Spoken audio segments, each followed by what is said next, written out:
Let's get some more on this now. We are joined by the Treasurer, Josh Frydenberg in Canberra. Treasurer, thanks for your time. Good morning to you. So how grim do you expect those figures to be today? Well, I think you summed it up pretty well there, Pete. We're going to see an uptick in the unemployment rate, which is not unexpected, but we won't see the full effect of the impact of the coronavirus just yet.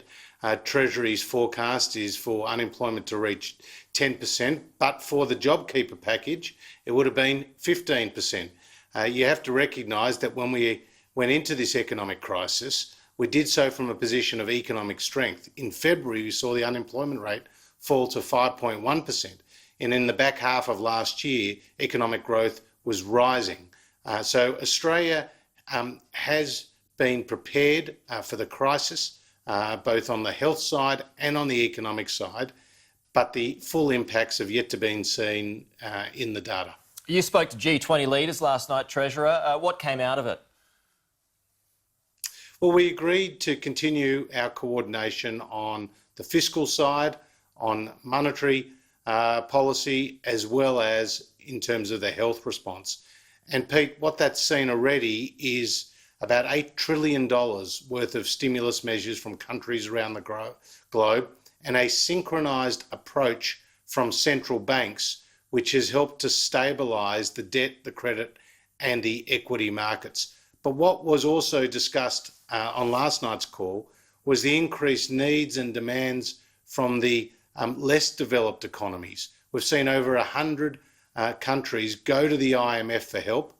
The International Monetary Fund has about $1 trillion in its lending capacity, and there's going to be a real call on that lending capacity in the weeks and months ahead.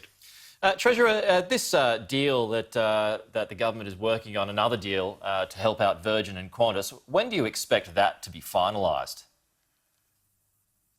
Oh, look, we've been very consistent in our messaging, which is that we want two airlines to remain here in Australia. I think that's served us well, but we're not in the business of owning an airline. Paul Keating got rid of Qantas back in 1993, 27 years ago. We want to see those airlines supported, and that's why we have provided industry-wide packages of relief, over $1 billion to date. And of course, Virgin has a number of significant shareholders, Pete. It's got Etihad, it's got Singapore Airlines, it's got Virgin. So why should we help them if some of their owners are worth hundreds of billions of dollars?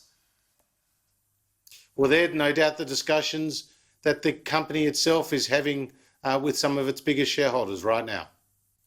Just onto a health matter, Treasurer, the Victorian health matter. I just want to get your thoughts on this. The Victorian Chief Health Officer said last night that my advice to the Victorian government was and continues to be that to slow the spread of coronavirus, schools should undertake remote learning from term 2. This is very different to the advice that's coming from the federal government. So do you blame parents for being confused at the moment?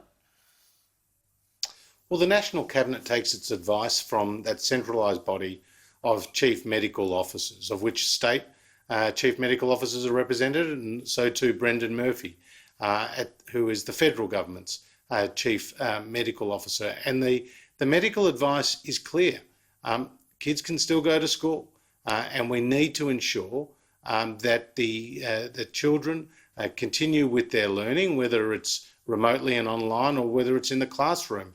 And as you know, Pete, there are thousands and thousands of essential workers out there who are on the front line in terms of our health response, for example, who can't look after their kids at home but need to turn up at work to save lives. Now, in those cases, it's really important that our schools remain open and continue to provide that educational service to their children. Just finally, Treasurer, details have leaked about Malcolm Turnbull's book. Comes out Monday. He's called the Prime Minister a Machiavellian plotter who could not be trusted. What do you make of that? Oh, look, I'm not going to go into the entrails of the past, Pete. I'm focused on the future. We're dealing with a global pandemic right now, the scale of which this country has never seen. And it's required a full court press from governments, federal and state, from industry, big and small, and of course from the community as they adhere to the social distancing, isolation and quarantine restrictions that are in place. That's my focus. That's the Prime Minister's focus. And so I'll leave that commentary to others like you. Are you going to read the book? Are you intrigued about what's in it? Well, when I get a second, I'll start reading books again, but I haven't had much of a time to do that as of late. Everything that I've done right now has been applied reading, focusing on cabinet briefs and treasury briefs and meeting after meeting, because as you can appreciate, it's been a pretty hard slog the last few weeks. But Malcolm Turnbull's book's not on your agenda at the moment. Well, no, I'm sure lots of people will read it, and no doubt it'll be on my shelves. But as for my priorities, right now it's about the job at hand, which is saving lives and livelihoods. Fair enough. Treasurer Josh Frydenberg, appreciate your time this morning. Thanks for joining us. Good to be with you. Well, Australia's